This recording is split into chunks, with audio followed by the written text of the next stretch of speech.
Hello guys, welcome back to this channel. In this today's tutorial, I'm going to show you how we can add clickable checkbox in Microsoft Word. Okay, let's get into it guys. Here I have opened my Microsoft Word, and first of all, if you want to add clickable checkbox, we need to activate developer menu. You can go to the file and then select the more options, okay, and customize ribbon. And here you need to activate the developer menu, and don't forget to click on the OK button.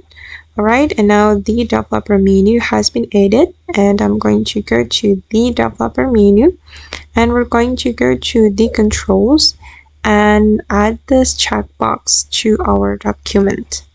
I'm just going to add it right here. Okay, and then I'm going to try to click on it.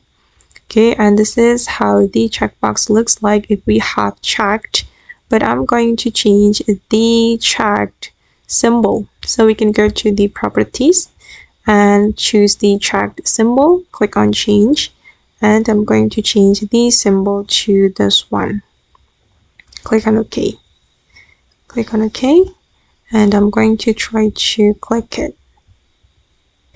Okay guys, and that's all the way to add clickable checkbox in Microsoft Word. I hope this video will be useful for you. Thank you so much for watching, and bye.